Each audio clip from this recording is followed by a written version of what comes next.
Zdravím vás u tohto ďalšieho nového videa. V tomto videu by som chcel ukázať novú funkciu, ktorú som vyvinul a teda aj naimplementoval.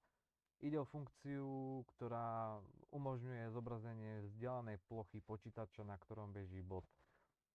Pri odoslaní príkazu vlastne bot zareaguje tým, že začne odosielať stream vlastne plochy počítača, na ktorom beží, a ja som vlastne schopný vidieť všetku aktivitu, ktorú užívateľ na tej druhej strane vykonáva.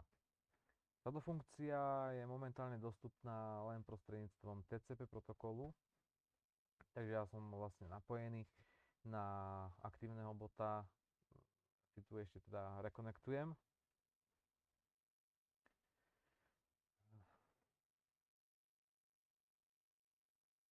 Zvolím príkaz vzdialenej plochy. Naskočilo mi vlastne okno, v ktorej vidím plochu alebo kopiu plochy do vzdialeného počítača. Takže naimplementoval som k tomu aj rekordér, to znamená, že ja si môžem v podstate nahrávať tento stream, môžem vytvoriť nespočetne mnoho streamov, není to nejako limitované, celá komunikácia je šifrovaná a vlastne keď si zmaximalizujem plochu, tak všetko sa mi nahrá. Naimplementoval som aj nejaký videoeditor, takže mám tu k dispozícii jeden stream a ja som tu naimplementoval nejaké základné nastavenia vlastne voľby videokodeku a vlastne nejakého formátu pixelov. Čiže je možné nastaviť si nejaké vlastné nastavenia, robiť, ja neviem, prevádzať do rôznych formátov. Keď sprocesujem konverziu, tak sa mi vytvorí video.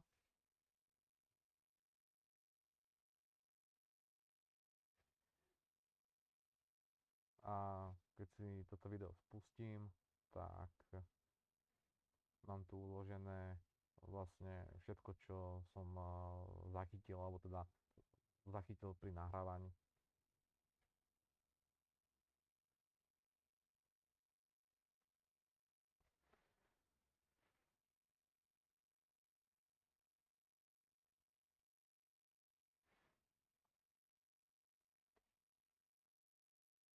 V tejto funkcii som naimplementoval aj vlastne algoritmy alebo tzv. Možnosti v prípade, že by došlo k nejakému výpadku, či by to bol výpadok na strane bota, alebo by to bol výpadok na strane botnetu, alebo by to bol výpadok, čo sa týka pripojenia. Dokonca aj keby počas streamovania a nahrávania došlo ku nejakej havárii programu, keby došlo ku nejakému, ja neviem, že by ten program spadol, tak je možné tento stream obnoviť a znovu v podstate ho nejakým spôsobom nejakým spôsobom nastaviť konverziu a uložiť do požadovaného vlastne nejakého formátu.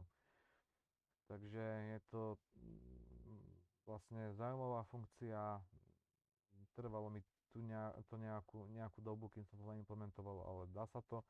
Takže vlastne vidíme, že akým jednoduchým spôsobom dokáže nejaký hacker alebo útočník takýmto spôsobom odchytiť celú plochu a spracovať vlastne takto vzdialené vlastne dáta, ktoré sú odosielané, a vlastne umožňuje vlastne vytvárať aj vlastne v tomto prípade nejaké videá. Takže všetko sa dá a nie je to nič zložité naimplementovať a v podstate použiť. A k tomuto videu by to na dnes bolo všetko. Ja som chcel v podstate prezentovať, že aj takáto možnosť sa dá naimplementovať, a v prípade, že naimplementujem nejakú ďalšiu funkciu, či už teda odprezentujem nejaké možnosti hľadania v datových súboroch na základe patternu, alebo ja neviem, teraz som naimplementoval možnosti ransomwingu a toto takže odprezentujem.